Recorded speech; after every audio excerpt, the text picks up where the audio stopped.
Ross Atkins speaks, and we have what it all means coming here in this episode.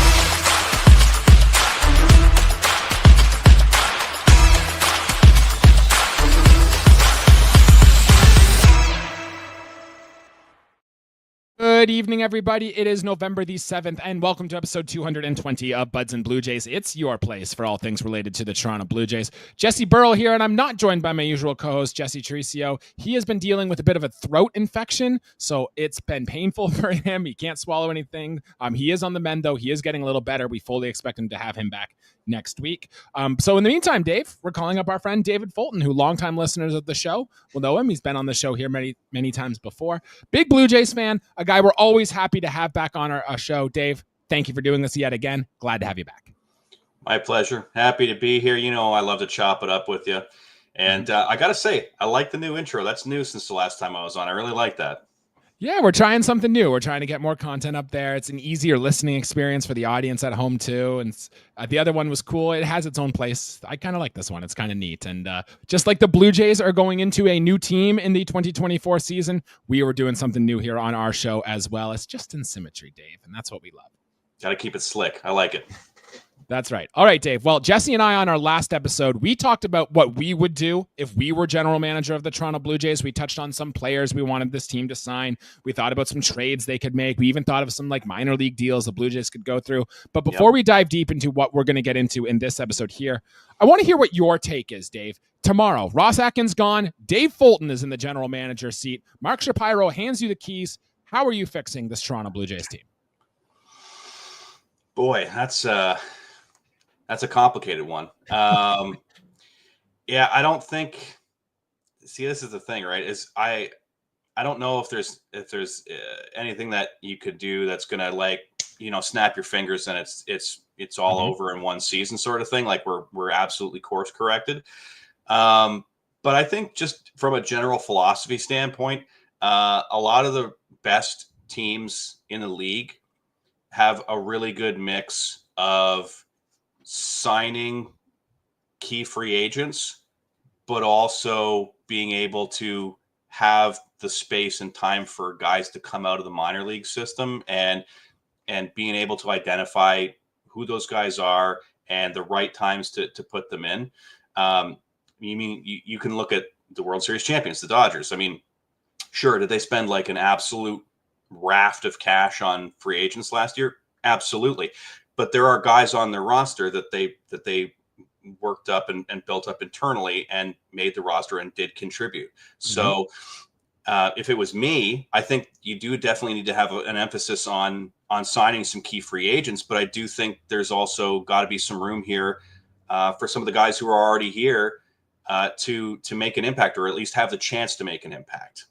All right, Dave, I love that plan in theory. It sounds great. When the Blue Jays took over, they wanted to build a team like the LA Dodgers, have those high-end free agents, but also have a revolving core of young position players and young pitchers coming up able to take their place. Well, the Blue Jays farm system is 26 in baseball.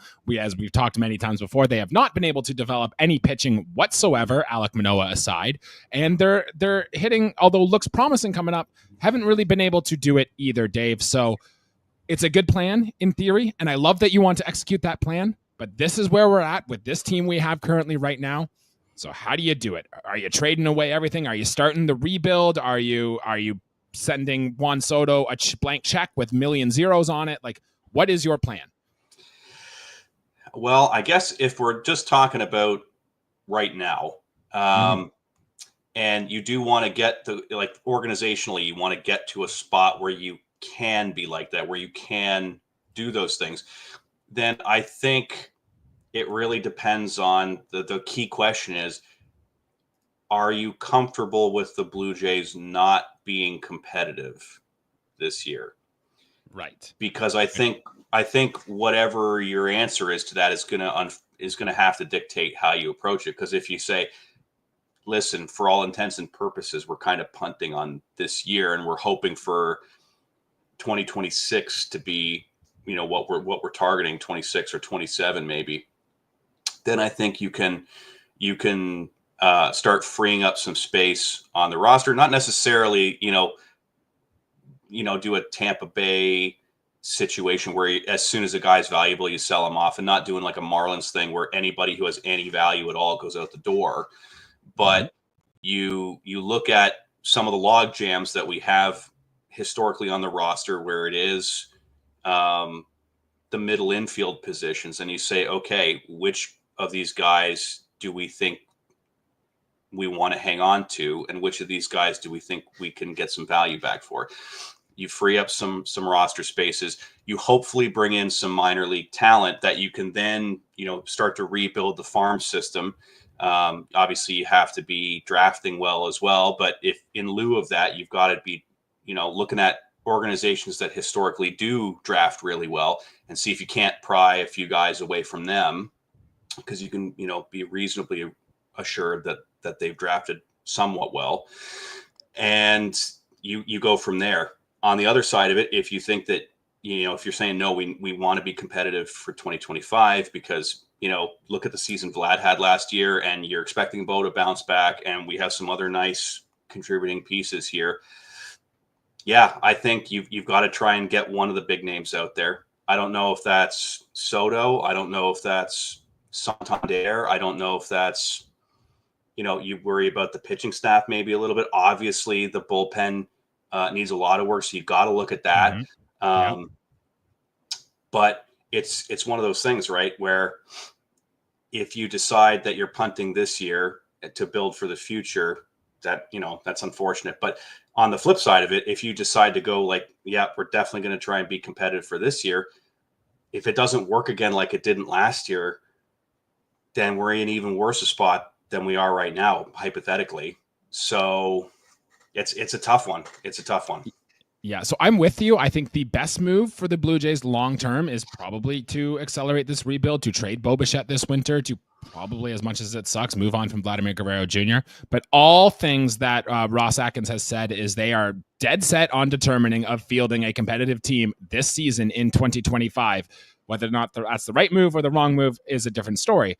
However, that's their plan. So let's see if they can make that happen. And Dave, I'm just going to ask you a simple true or false question. And Dave, true or false, the Blue Jays can be a World Series contending team this year without signing Juan Soto, Anthony Santander, or Alex Bregman. True or false? It's not going to happen. That's false. Right. I love the Blue Jays as much as anybody else does, but with the pieces that they have here, if they're not getting big names to come in, like true impact players, it's just not enough. If the Blue Jays go out and choose the starting pitching route and they sign like a Corbin Burns, a Max Fried, or a Blake Snell, does that do it? Or do you still think they need more than that? I'm not super concerned about the starting pitching. Truthfully, okay. I don't think that it's as much of a negative as maybe some people are looking at. Like, yes, I get it that last year was a regression from the year before and the guys are getting a year older and that's all well and good. But I don't think that any of them have regressed so significantly, at least at this point. I mean, maybe when you see them in spring training, that's a different story. But I don't think any of them have regressed significantly enough that you look at the pitching staff and say, this is going to be a disaster. I mean, you look at success stories like Bowden Francis and you say, okay, that does look sustainable. And you hope maybe Manoah can bounce back for you. That's that sort of thing. You can, with the guys that are already there and those two in the mix, you can probably piece together a pretty decent rotation, all things considered. Their problem last year was that they didn't have a lot of offense outside of Vladdy, and they didn't have the arms to lock it down on the back end. So right, really, if it was just a question of let's see if we can't find some big names, we got to get another bat at least, if not two, and we've got to get some arms back there because presumably Romano, you hope is going to return to form. Who else we got? Do you believe in Ryan Burr or Eric Swanson or Brandon Littell? Because that's what the pen is looking like at this moment right now for guys like that. And yeah, it's going to be a tough look. We'll talk starting pitching. We'll talk bullpen a little bit later on in the episode. But Dave, I just want to throw one fact at you that I think is really driving the Blue Jays decisions with some of the rumors that we'll touch on a little bit here in this episode. Since the trade deadline and the Blue Jays called up players like Will Wagner, we gave Addison Barger a longer run, Joey Loperfido, we called up Class A. Like the Blue Jays actually had a above league average offense in the second half of last season. And I think the Blue Jays are looking at that and looking at the changes that their new hitting coach can come in to maybe get bounce back seasons from Bo Bichette, from a George Springer. And if Vladimir Guerrero Jr. can continue the Terrys on, I think Ross Atkins actually thinks the Blue Jays offense is okay. Now, very likely a mistake. We all agree. Everybody agrees, thinks the Blue Jays need to add more high-impact bats. No matter what Ross Atkins says about it being a low-hanging fruit, this team does need more home run power, without a doubt in my mind.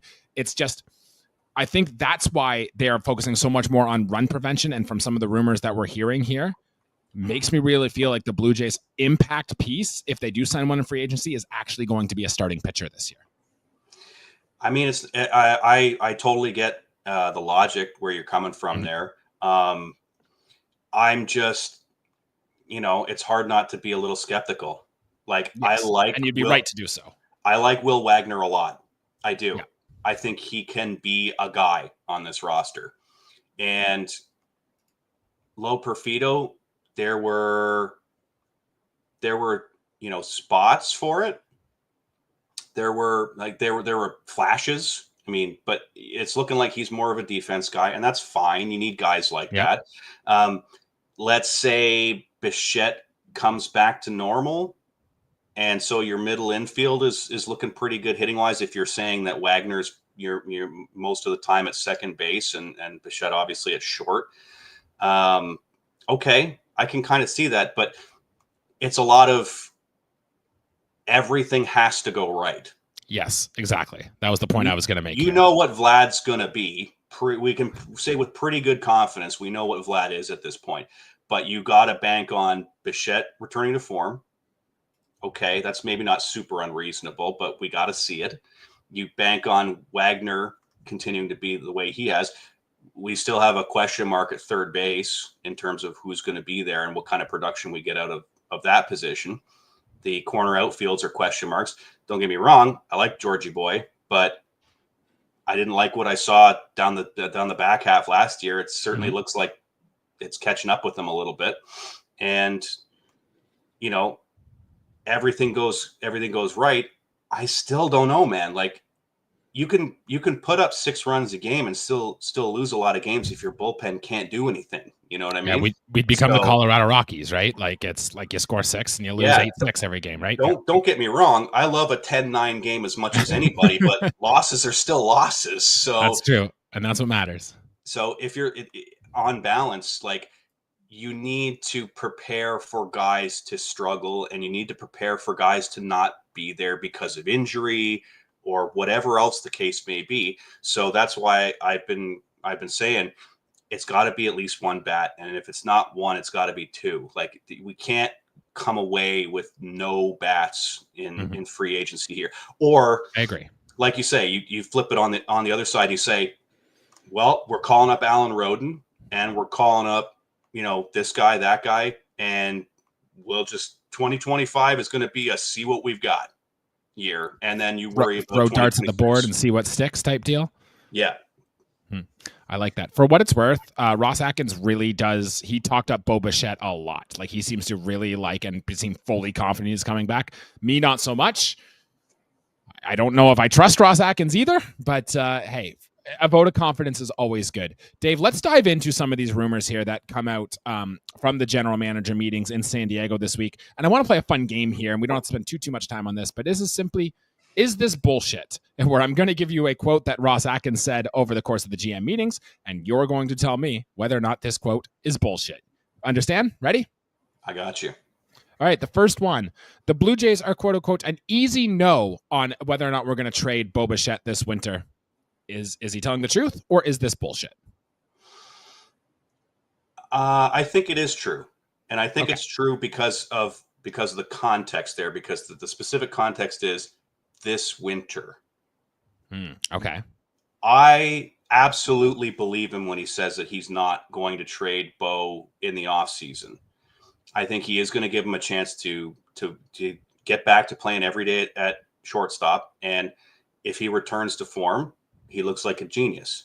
if he doesn't return to form, he's not going to get a lot less for him than he would have in the offseason in terms of trading him at the trade deadline, because there will be some team that is interested in a reclamation project with that kind of high upside.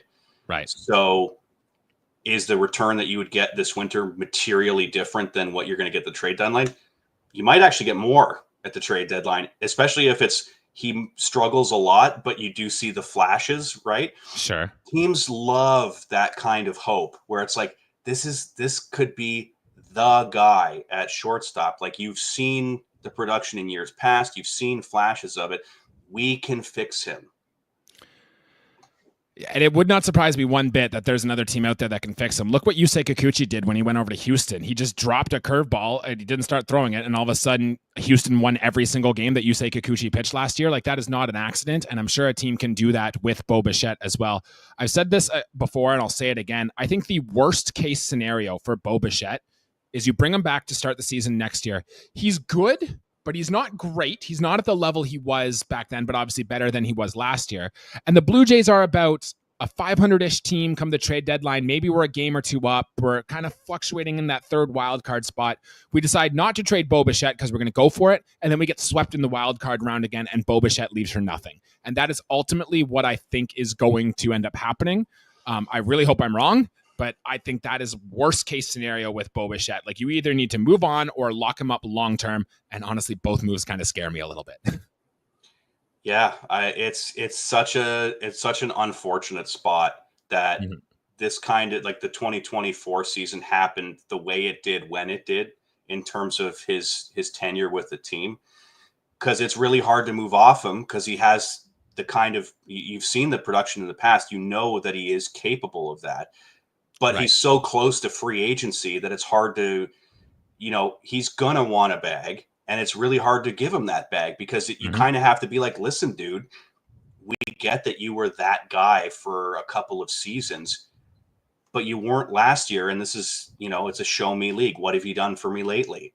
So, exactly. And that's going to go a long way, I think, in terming Bo Bichette's future. But Dave, I got to move on to some other ones here. We got a lot more to get through and push against the clock. So the next one here is a quote about Blue Jays finances. And we're deep into the offseason when we start talking about money. But this is one that, quote, the Blue Jays were going to carry a similar payroll to what we had last year. Now, that's up for grabs. Is it what the Blue Jays had at the beginning of last year or what their payroll was towards the end of last year? But if you crunch the numbers and you do all the math, that leaves the Blue Jays about $20 to $25 million to spend on roster upgrades this season. Do you believe that, or is that bullshit? I think that that's true too. Honestly, it was very clear that we were shedding space last year to get back under the cap, so that in theory, which we did successfully. So that in theory we could kind of swoop back up and do it again. Okay. So I don't, truthfully, with how his tenure has gone, I really don't think it's untrue at all that Ross is going to find someone to give this money to. Like last year, it's like, okay, we didn't get Shohei Ohtani. Now what? I guess we got to pay somebody to IKF, right? And $7 million to Kevin Kiermaier, so I it honestly wouldn't shock me, like, if we get to a situation where we're well deep into the wintertime and the Blue Jays haven't gotten any of the names that you would kind of hope that they might have gotten, and then we get so and so middle of the pack kind of corner outfielder, we're giving him $15 million a year, and you're like, what? That's the plan? Because that's kind of how 2024 was. Like, don't get me wrong, we had some good success stories, and I'm happy for that. IKF being one of them. He was really good for us.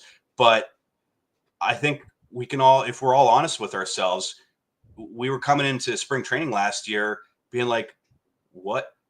This is it? Yeah. This is who we got? I feel like it might be more of the case this year too. And look, if the Blue Jays only have $25 million to spend, give or take, Max Fried is projected to make $28 million a season. Juan Soto is projected to make $48 million. That takes us out of the Blake Snell. That takes us out of the probably Willie Adames. That takes us out of the Corbin Burns sweepstakes. Probably takes us out of the Alex Bregman sweepstakes. You could probably say goodbye to Roki Sasaki, who we'll talk about a little bit later here in this episode.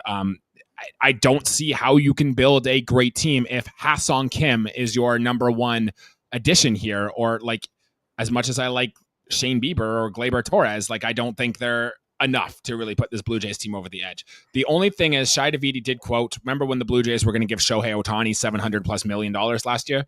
Mm-hmm. There is, I guess, a special exemption report they could take to Rogers, and Rogers has all this money. We all know about that. That could be used to sign Juan Soto, but I don't think it's going to happen.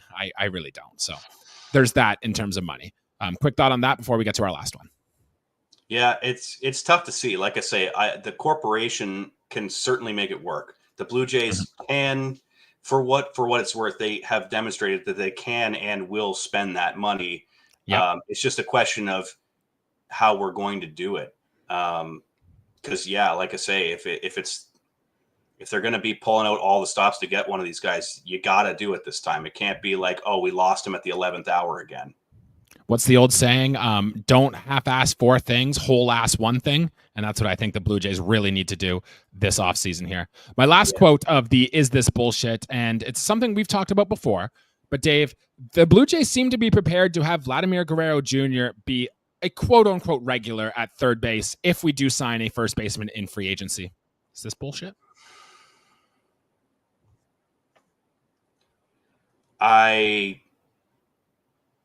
Again, it's one of those ones where I don't think it is, because I think, again, that the club might just do that. Like, I can definitely see a scenario where somehow, some way we get like Pete Alonso or something like that.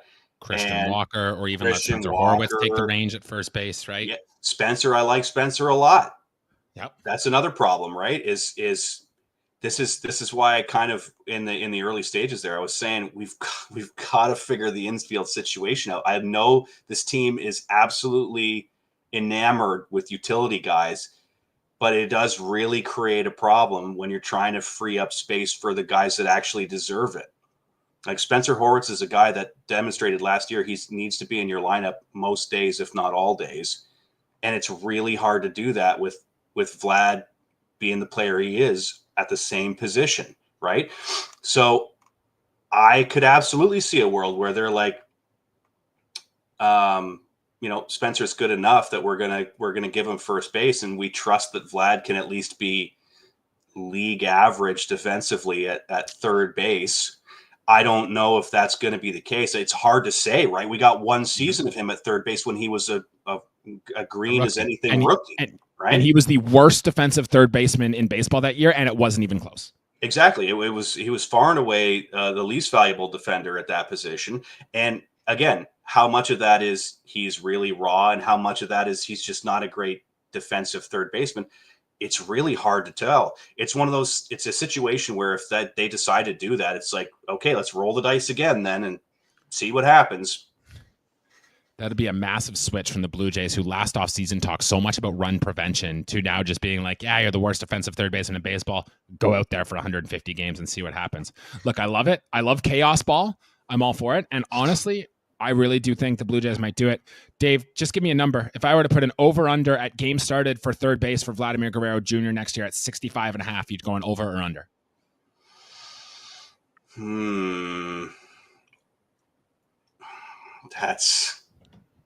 That's really hard. That's really hard, because I think he's still going to get, even if they decide that he's going to be their primary third baseman, I still think that they're going to have a guy who can play it when he's not there. Because right, Ernie Clement is really good at third base. He'll play there. Yeah. In fact, that might be just leave it alone. But if they decide to do that, then I'd still probably go. That's so hard. It's you know what? 65 is like absolutely bang on where I think it might be, because I think he gets about that many starts at DH, and he probably still gets some starts at first base. Right. You know what I mean? So that might be the absolute perfect, like go talk to the sports books. So that might be the perfect over under for starts at third base for him. Because that, I feel like in my mind, if that's the plan they go with, that's exactly where it's going to land. Great. I'll call up my friends in Vegas and have them put that through for us and see what we can do here.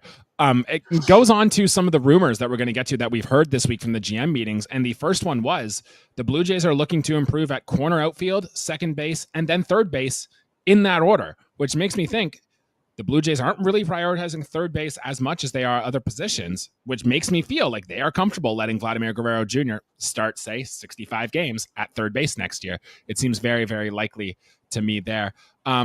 Dave, what do you take about these rumors? And the Blue Jays have been interested in about 4 or 5 players that have come across most recently. And we'll start on the position player side.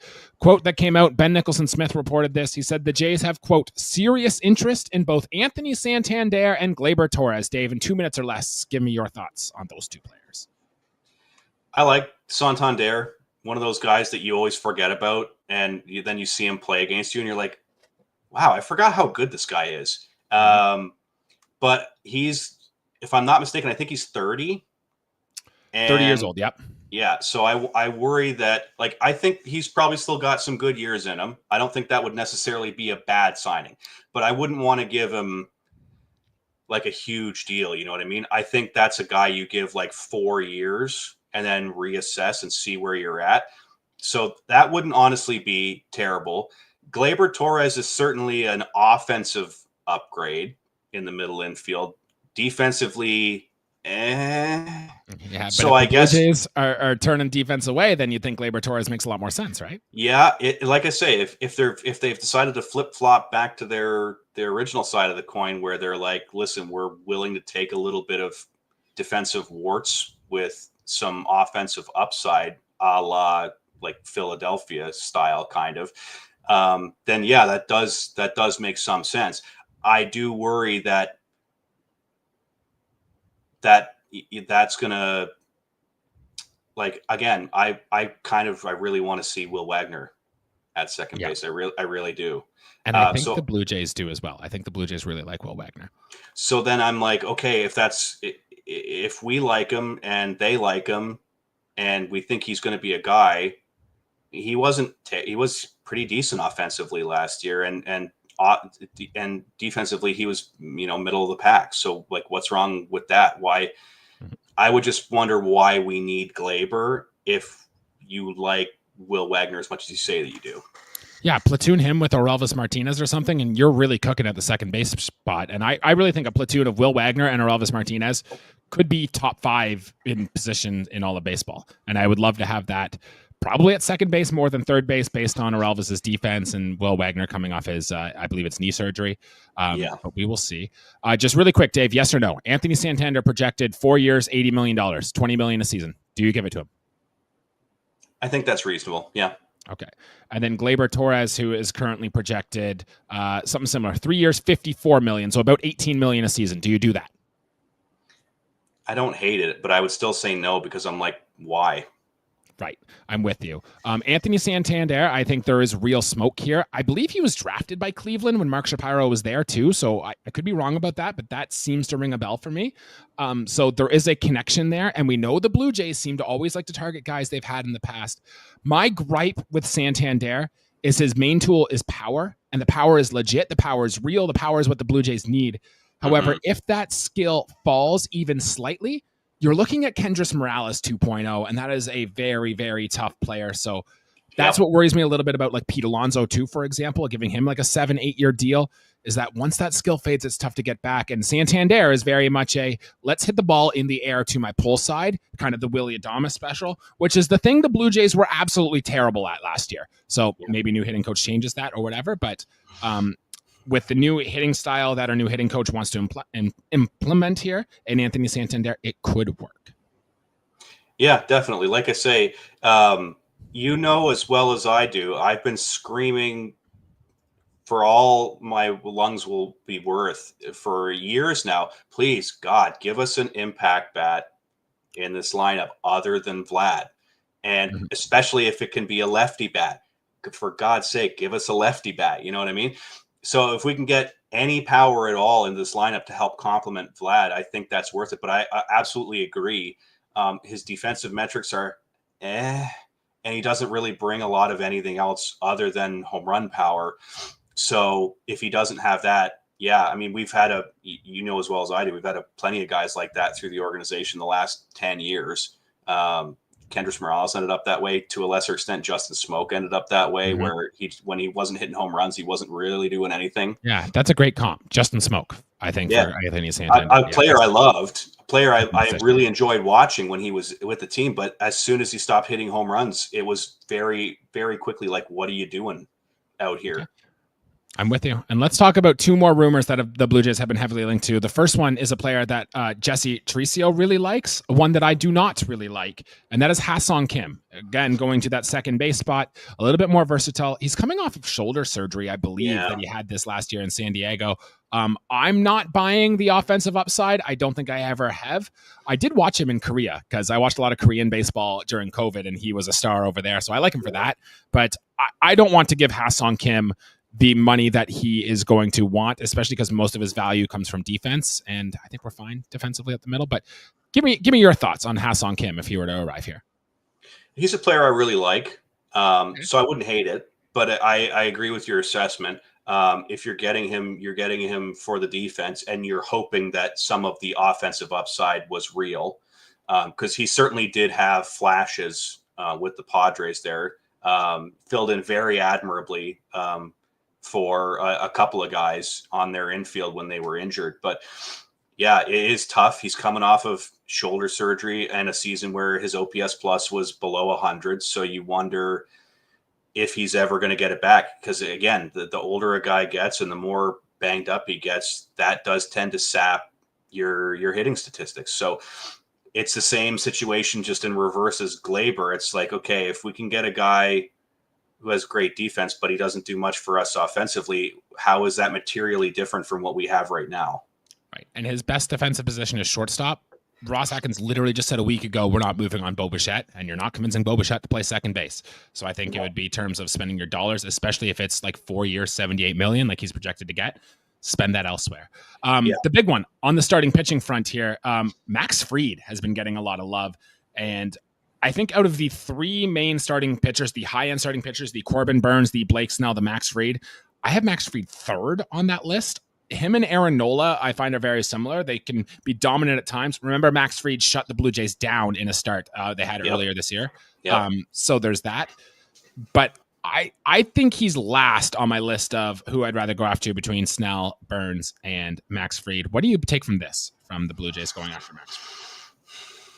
I don't hate it. My main question is how much, how long, and whose spot he getting. I think the plan would be to push Yariel back to the bullpen and then move everyone down just a peg. Yeah, I mean, again, I don't hate that. I would question why they were so eager to keep Yariel in the starting rotation last year if they were just going to shuffle him back into the bullpen the next year anyway. But that does make some sense. I guess he does feel like he could be a really good ball guy, or maybe do like a Tigers sort of situation where you have a guy who pitches 1 or 2 innings in front of him, and then he takes innings 3 through 5, innings 3 through 6, something like that. I think he could really excel in a role like that. But yeah, it's for me, Fried. I think you know what you're getting with him. But it is really a question of how many years are we going to give him, and how much money is that going to be? If you're going to sign Max Fried, I think you need to do it ASAP, because I think as soon as some of these other contracts start to come in, he's going to be able to point to these guys and say, I'm pretty much a comp for them, and they just got X amount, so I need to be getting pretty close to that. I think if you can get in ahead of everyone else with an offer that he's willing to take, you might be able to get him at a price that is a little bit more of a steal compared to if you let this linger. So I would say if you're going to do it real quick. Okay. I like it. Don't let other teams jump the gun, like be the trendsetters, which the Blue Jays are going to be a desperate team. I kind of like that move. Fried is interesting. We'll dive into him a little bit more. I think he gives up a little too much home runs. The stuff purely that he has doesn't scream excitement. He's got a bad fastball. I don't like pitchers with bad fastballs, right? That's just kind of a rule of thumb of mine. But Bowden Francis throws 91 and they can't touch his fastball. So maybe there's something to that. we get for that. All right. If you can locate, it doesn't need to be super hard. Mm-hmm. And then I want to talk about one more rumored starting pitcher that the Blue Jays have been kind of thrown around. And Jesse and I talked about him a little bit last episode. That's Roki Sasaki, who's coming over from Japan, who I think he is the best major league pitcher or best pitcher in the world that is currently not in the big leagues right now. So I think he's better than like Jackson Jobe and Andrew Painter, who's currently in the minor leagues right now. I think if he was a prospect, still only 23 years old, he would be the number one prospect. Remember, Yamamoto came over last year. I think he was a better pure pitching prospect than Shohei Ohtani was when Shohei Ohtani came over. Guy throws 98. I remember he threw a perfect game in Japan last year and then went out his next start and went 8 perfect innings to back it up. Like, the stuff is real and there's trouble there, and he might be able to come over. My only gripe, and I have no idea where to look this up, is I don't think the Blue Jays have much international free agent spending money left. I don't really know how that works. They could have money for them. They might not have money for them. I'm not exactly sure. I'm going to try to figure that out. And all the rumors say he's going to go to the Dodgers. Most Japanese players prefer to go to the West Coast anyway, right? Yeah. But I think out of all the pitchers, Corbin Burns, Blake Snell included, if we can find a way to get Roki Sasaki, especially under long-term contract, I think that's the one I want. I want to hear your thoughts, though, on the Japanese star. He is as advertised. I think you hit the nail on the head there. Go check out his YouTube clips. They're phenomenal. 100%. Yeah, go find a compilation of him on YouTube. The dude's stuff is filthy. He's still so young and yet uber talented. The only question mark with me is durability. Like, he doesn't have an injury history, but he threw an absolute ton of innings in Japan at a very young age. Yes. And you can see historically with pitchers that tend to throw a huge amount of volume earlier in their careers tend to have their arm break down pretty significantly a lot earlier in their career, especially at the velocities we're talking about. You know what I mean? Like, a perfect Blue Jays example of this would be Dave Stieb. He came up to the major leagues when he was 20 years old. He was throwing 95. He had a slider that no one could hit, and he was inarguably the best pitcher in the American League for almost the entirety of the 1980s. And he was out of the league by the time he was, like, as a starter, he was out of the league by the time he was 31, 32 years old, because he had bone chips and the amount of damage to the elbow that he had, he just didn't have it anymore. Like, 90, he pitched from 79 to 90. And then after that, he tried to make it work. He was held on with the Blue Jays for 2 more seasons, just long enough to get a ring. And the Blue Jays let him go, despite the fact that he was, he's still their franchise leader in WAR, but they let him go because they knew that his arm wasn't there. He started 6 times for the White Sox and couldn't do it. Tried it in the minor leagues, couldn't do it. So I think Sasaki would be a great guy to get. I just worry that if they're going to give him a mega deal, like 13 years or something like that, that the back 5 or 6 years of that is going to be an absolute anchor, because he might not even be pitching for us if the workload is done some damage already that we can't see. That's a good call, Dave. I really like that, especially because I don't think he's had Tommy John surgery yet. And most pitchers are going to go through at least one. That's a year and a half out, right? And then, what are you looking at when you come back? Studies shown after a guy has to have a second Tommy John surgery, it's only about a 50% success rate. So, look at Walker Buehler, he's not the same after a second one. Shane McClanahan's coming back from a second Tommy John surgery. Like, it can very well happen for Roki Sasaki. And as much as I love the pitcher and has some of the best pure stuff I've ever seen from a major league pitcher, I think your take is the right take, Dave. And I'm with you on that. Excellent point. Now, let's talk catching. And we know that since we traded Danny Jansen at the trade deadline last year, the Blue Jays needed another catcher. We were kind of skeptical about letting Alejandro Kirk be the full-time catcher full-time. Ross Atkins did make a comment about that during the winter meetings. And he said, let me just pull it up here, which makes for great podcast content. Yes, here it is. The Blue Jays are not going to have a high priority on their backup catcher. They said they currently like what they have. They're going to try to fill their needs in other stuff. But then he went out and added, all things considered equal, a left-handed hitting catcher who's a good receiver could fit in quite well to go on with that. And so, Dave, I went to fangraphs.com. I looked at the pending free agents. I sorted by catcher. I sorted by left-handed hitter. And I sorted who was good receivers. And I got one name. Reese McGuire. was the only one who came up on that list. Other left-handed hitters included Omar Narvaez and Tucker Barnhart. Neither of them are good framers. If you count Yasmani Grandal, who's a switch hitter, I guess. But if Ross Atkins is saying is true, we're either going to go with who we have in Buffalo right now, or we're going to re-sign Reese McGuire. So do with that what you will. Yeah, that's a tough one. Let me see here. Does Peyton Henry? Minute 40 of the podcast, we're getting some Reese McGuire hype. That's what the people listen to the show for. This is what we tune in for. No, Peyton Henry bats right. I'm just looking at catchers that we've had in the system, but Peyton Henry bats right. And he just elected free agency too. So he did. So we could still keep him. We just have to pay more for him now. And the other one I was looking at that I thought was an interesting option was Carson Kelly, but he bats right as well. So if they're looking for a lefty, they're not going to go after him either. Does Travis d'Arnaud bat left? Nope, righty. And he's going to probably cost more than the Blue Jays want to spend. Yeah, I mean, maybe. Yeah, I mean, I think he was on the Braves, right? I think they just declined his. I think it was $8 million was his option or something like that. So it's not going to be the end of the world, but yeah, he's going to make more than you would hypothetically be paying your backup catcher. So I guess it is. Maybe we just pluck a random dude out of Double-A like Kirk and see what happens. Sure. I mean, I think Tyler Heineman's still on this roster. It would not surprise me one bit if he is your catcher too going into next season. We will see. But what I'm saying is, do not be surprised if we see Reese McGuire back in Blue Jays blue coming into spring training next year, or Yasmani Grandal, who slow as dirt, probably slower than Kirk. I'd love to see the two of them race, but you can frame a baseball. And the Blue Jays seem to like that very much. Some other news and notes, and let's talk bullpen, Dave. Genesis Cabrera was let go, and this might have been one of the biggest kind of buzziest news because he was our primary setup man along with Eric Swanson down the stretch last season. He had a 3.78 ERA. Now all the under the hood stats screamed that he should have been much worse than that. And I think the Blue Jays saw that, the walk rate being spiked, and decided to let him go and not pick up his $2.5 million option. I do think some team's going to look at Genesis Cabrera having a hard fastball from the left side. He's going to find a contract somewhere. So we let him go. And I want to get your thought on that.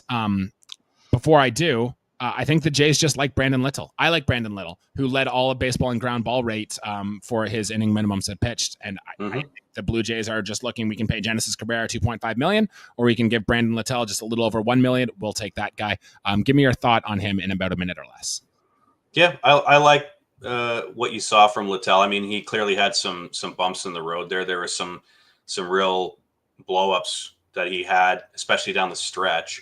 But you know, for what the whole season was on balance, yeah, I mean, he's a guy that you brought up out of nowhere, and it's kind of like found money at this point in time. So I don't hate that. I don't hate if he's the guy that's the lefty guy coming out of the pen.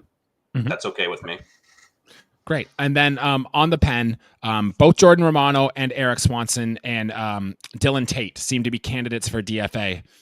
Do you do it? Or do you try to bring them back and see what's left? That's a tough one, man. They're all in such weird spots because what do you even have with Tate? I don't know anymore. Swanson was great one year and really not the other. So what do you do with that? And so out of the bunch, if it was like we have to cast two of them off and we're keeping one, I'd probably keep Jordan just because he's, more conclusively what you have with him than with anyone else, I think. Yeah. I think they non-tender his deal and then rework his contract to come back at a little cheaper. I think that's the plan there because $7.8 million in arbitration is a lot for Jordan. It is, yeah. I think if they can get him in at a slightly lower number than that and be like, listen, man, we like you, we want to keep you, but you have to understand the circumstances that we're working with here, where we just didn't see you last year, and given that it was an injury problem, we need to know that you can be that guy again. It's nothing personal. We got to see better results out of you this year, and then we can talk from there. So maybe it does end up being like a 1 year sort of affair, And I think the Blue Jays are going to keep Eric Swanson on their roster too, even though he had a 5.03 ERA last year and a FIP over 6, because the Blue Jays looked at him, acquired him, and they don't want to look dumb. I think the Blue Jays are more afraid about looking stupid than actually doing the right thing to making their team play better. And I think keeping Eric Swanson is going to be around to that. Some more minor news around the Blue Jays bullpen. Luis Frias, who we saw down the stretch last year, elected free agency. He's gone. Yep. So has longtime veteran Luis De Los Santos. He's gone. He was actually claimed by the Mets, so he's got a chance to repeat his big league career. And then down on the farm, Peyton Henry, who we mentioned, Eric Pardinho, Rafael Lantigua, James Camprillion, and Yari Rodriguez, all of elected free agency. The one I have of note here, Eric Pardinho, was phenomenal for the New Hampshire Fisher Cats, then struggled on his first time up to Buffalo, and then since August 17th did not allow an earned run. I think he's legit good, and I want the Blue Jays to find a way to bring him back. Yeah, I feel similarly. A lot of the guys that I was picking through some of their stats earlier just to look to see what the minor league's progression has been, and it's like Peyton Henry's been in the majors. Okay, cool. But nothing that's, and same with a lot of the other guys where it's like nothing stands out to me. But Pardinho's progression has been really promising. He looks really good. He looks like he can be a guy that they can bring up out of that system. Maybe not this year, but maybe down the road. And those are guys like Pardinho are the guys that you need to have in your system. And if we lose him to free agency, that's, just another symptom of how bad this disease in our farm system is that we're letting guys that have actual promise walk away. So if there's any way for us to keep him, I absolutely agree. I think we got to try. And one more piece, I'm with you, Dave. I agree. Maybe that's why the Blue Jays haven't been able to develop any pitchers, because we let them go before they get to the big leagues. But the Blue Jays did make a waiver claim. We added right-handed pitcher Michael Peterson to our 40-man roster, got into 16 games with the Miami Marlins last year. He throws hard, averages 97.1, 92nd percentile on his fastball, but he has no idea where it's going and had a 5.95 ERA with the Marlins this year. Does he make it through the offseason still on the 40-man roster? Yes or no?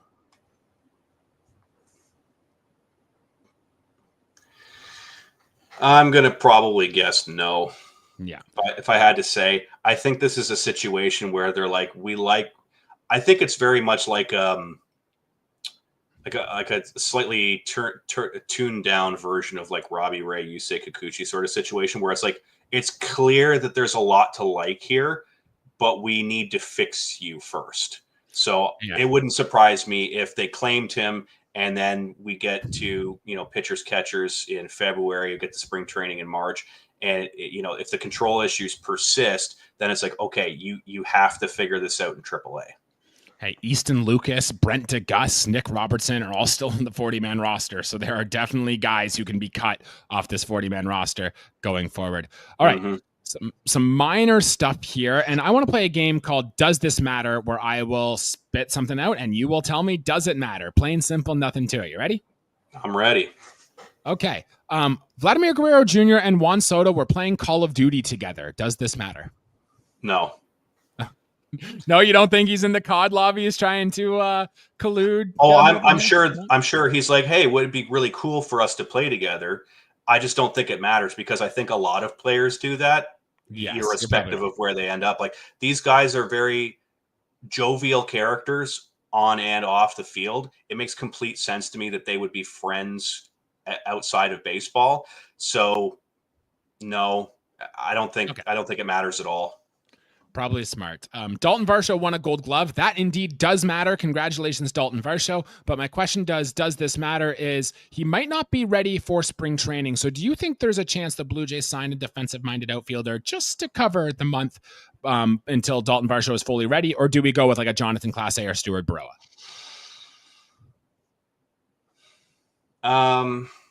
I guess that does kind of matter. I think that does kind of matter because it's going to depend on who that name is. If it's someone like Kevin Kiermaier, sure, that matters. If it's a guy from the who's on the 40-man or someone that we bring up from AAA, I don't think it matters that much.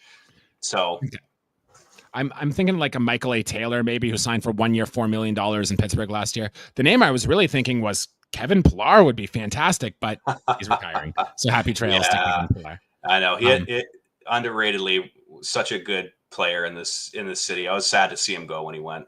you are not the only one there. I got a few more before we get to the end of this episode here. Dave, how do you feel about jersey numbers? Are you a big jersey number guy? Yeah. Okay, so it doesn't move you one bit that Ernie Clement and Spencer Horwitz are both changing jersey numbers. Ernie Clement going to 22, Spencer Horwitz going to number 3. If none of those move you that much, can you tell me the last Toronto Blue Jay then to wear those numbers, number 22 and then number 3? That's a really good question. Oh no, I've got a guy pictured in my mind with number 3 on right now, and I cannot bring the name to the front of my mind. Oh, you're gonna say a name, and I'm gonna kick myself for this, but I'm struggling. I'm struggling right now. Wasn't Tony Fernandez number 3? Or am I just? I think he was number 1. He was number 1. Ah, damn it. In terms of number 3, the most recent Blue Jay to wear number 3, I have it here. Jonathan Davis. Remember when he was here? I had the list of some of the most famous ones. Brandon Drury wore number 3, for example. That was good. And in terms of 22, you might remember Steven Matz wore 22 when he was here. Yeah, that's right. It was 22. The most recent Blue Jay to wear number 22, Tyler Heineman. So not very exciting names there. Gio Urshela, number 3. Gio, going back to our young days. Vernon Wells wore number 3 in his rookie season. Vernon. If that's 22. Sangwon Oh, Luke Maley. The names aren't that exciting. The Maley man was all right. I didn't hate him. Mm-hmm. There you go. And all right, some other things do this matter, and this is getting more businessy, politically, but we could see a thing with this is that Major League Baseball is going through a lot of cable TV issues with a lot of their TV contracts. Mm-hmm. And some of the teams still do not have a deal. We saw during the trade deadline last year that the Minnesota Twins didn't do much in the offseason. And I'm sorry, Trevor Richards, you don't count. They didn't add anybody else at the trade deadline because they were going through TV negotiation contracts. So there are still 5 teams without a TV deal: the Cincinnati Reds, Detroit Tigers, Tampa Bay Rays, LA Angels of Anaheim, and Kansas City Royals. Is there a path the Blue Jays can take advantage of this with their revenue not being up, that maybe they can take some higher price salaries off these teams? Yeah, I think that does matter a little bit. I've certainly seen some suggestion there that there are some teams that are looking to shed some payroll for one reason or another, and obviously the TV rights deal being up in the air for some of them is probably a big reason for that, because you can't rely on that revenue, right? So you don't want to overspend. So yeah, I think that does matter. I think that Toronto being in the position that it is with the kind of financing that it has, that's relatively stable. I think you could find yourself in a position where a team is not super thrilled about having to cut someone, but they have to do it for the sake of the money side of things, and the Blue Jays could end up being a beneficiary there. Flex your financial might, Toronto Blue Jays. You know you can do it. Few more notes. Both Bo Bichette and Will Wagner are recovering well from off-season surgeries. Both should be ready before opening day. The Blue Jays are still looking for some coaches to work alongside Pete Walker. They still have yet to hire a bullpen coach, so that's notable. They're also trying to replace Gil Kim as field coordinator. Maybe Don Mattingly does some of that too, but I think we all want less Don Mattingly on this coaching staff than more. So keep an eye on that going forward. Desan Brown, who is a Canadian prospect in the minor leagues, won the MILB Gold Glove in the outfield. So congratulations to you, Desan Brown. And that is all I had for notes there. So that is great. All right, Dave, 5 minutes left in the show. Let's rapid fire through some of these. Steamer just came out with their projections, and I love projection season. Very fun. The baseball nerd in me goes crazy over looking through these projections. We're going to have a whole episode on Steamer projections, especially as we get towards the season and we start looking at what to expect from these players going forward. But I just picked out a few. And Dave, I want you to tell me which one of these projections surprises you the most. And I got 5 questions, and you can dive into them if you'd like, but just simply give me an answer. Does that work? Sure, absolutely. The first one, and it's simple, it's just a home run projection. And which number surprised you more? Bo Bichette having 19 home runs next year, or George Springer having 23 in the projections? I think that's tough. They're both kind of odd. Do you believe either one? Do you believe either one of them get there? Because I don't. If I had to believe that one was going to get there and the other wouldn't, I'd think that Bo would and George wouldn't. As much as I hate to say that, the power decline is pretty obvious for George. So unless he has like a super rebound season, I could see Bo getting 20 thereabouts, but George getting 23 feels like a reach. I'm with you there. Bo Bichette going from 4 to 19. I'll take that if that's what happens there. Yeah. This next one is a fun one, Dave. And which steamer projection is more surprising? One that they actually project Alejandro Kirk to hit another triple, or that they have Leo Jimenez only projecting to get hit by 3 pitches next year? Which one of those surprises you the most? I think the 3 hit by pitches. Yeah. It's not a super common thing, but I mean, come on. Kirky he's going to hit one into a weird spot at some point. Like, he's going to run into one eventually. Like, hey, he got a triple in the Trop last year, right? And then all of a sudden, a month later, the Trop burns down. I mean, that, yeah, I mean, be an accident. I think it's a situation like, I mean, they play at Kauffman every year. That outfield is so enormous. Like, and there are other parks like that. Like, if they end up going to, I don't know if they're going to end up going to San Francisco because I think they went this year. No, they were there this year. So, yeah. But there are enough weird stadiums out there where you could make that happen. Like, even in Boston, if it takes a weird bounce off like dead center and rattles around out there, you could make a triple out of that. So I think Leo Jimenez only at 3 hit by pitches is probably less likely than the triple. Yeah, Leo Jimenez got hit by 16 pitches in his 63 games in the big leagues. If you include what happened in Buffalo, that's 31 times he got hit by a pitch. I will take the hard over on 3 hit by pitches by Leo Jimenez going into next season. He's trying to channel his inner Brandon Guyer. Yes, that's right. And Reed Johnson, I remember for the Blue Jays in the mid-2000s, got hit by a lot of pitches. Yes, he did. I remember that. All right, this one is come with the positives, and these are 2 names on the Blue Jays steamer projections that both project well for a good WRC plus. One we've already talked about, one we haven't so much. But what number surprises you more? That Will Wagner will have a 117 WRC plus next year, or that Alan Roden will be at 110? Both better than league average. What number surprised you more?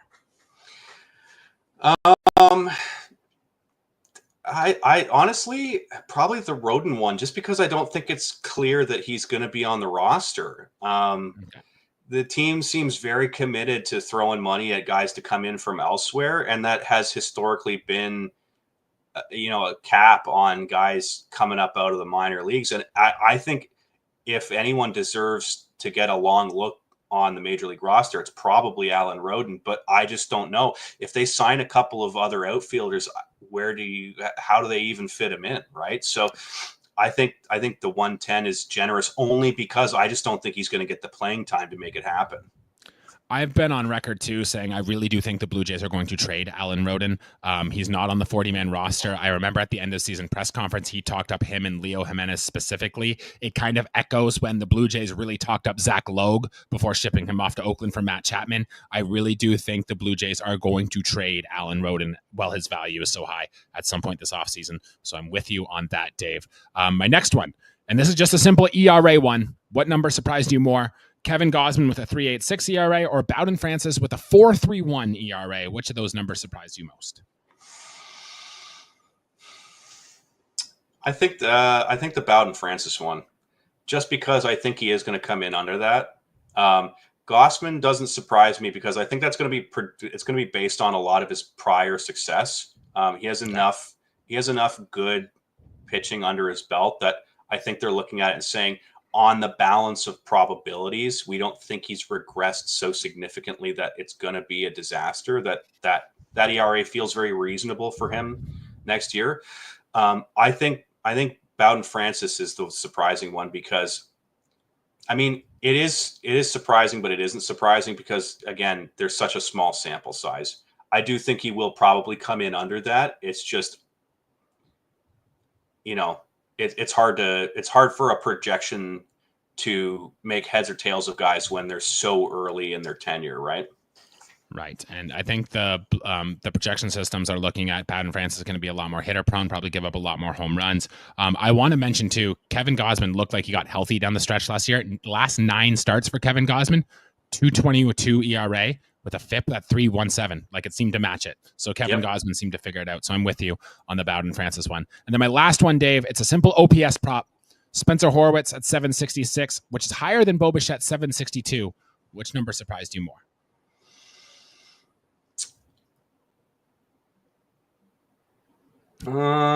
Spencer's, but not probably for the reason that you're imagining. Because I think his OPS is going to be higher than that. Okay. I think he's going to be closer to 780 OPS wise. Bo's doesn't really surprise me that much because he is more of a contact guy. But at the same time, I just don't know if they're accounting for how much power. Like Horwitz was a doubles machine last year. So 30 doubles, but only 11 home runs projected for Horwitz going into next year. Yeah, I think that's doing him a bit of a disservice. I think his power numbers are going to serve him better than that, honestly. If I had to guess, I'd say his OPS is going to land somewhere between 780 and 800, and I wouldn't honestly be shocked if Bo's was right around 750. So okay, then Spencer Horwitz is. Dave, I like those. I like all those answers. We will have an episode based on projections as we get closer to the start of the season. So make sure you turn on your notification bells. Get ready for that in the future if you like looking at projections just as much as the rest of us here do. Guys, that's going to do it for our show here today. A lot of rumors to get into, a lot of bullshit to have to spew from Ross Atkins and all that going forward. So I hope we did your assessment of getting through that all. Thank you, everybody, for watching, for everybody who left comments on the video, and for all the shares and retweets, etc. We are all very thankful. Dave, thank you once again for joining the show. Always a pleasure, my guy. Good to have you. We're going to get you on more as we go through the out season. Good Blue Jays conversation as always. Anything you'd like to shout out here before we call our episode? Nope. Just shout out to you guys for keeping the content coming. Appreciate that. Like listening, like watching. Always appreciate the opportunity to come on here and chop it up with you. So thanks for having me again. And yeah, hopefully we'll do it again soon. All right, we will be back next week to top hopefully some Blue Jays transactions and definitely some more news. And if there is no news, we'll think of something creative to come up. So make sure you stick around next week for that. For Jesse Tricio, for David Fulton, I am Jesse Burrell. Thank you all for watching, and let's go Blue Jays. Let's go Blue Jays.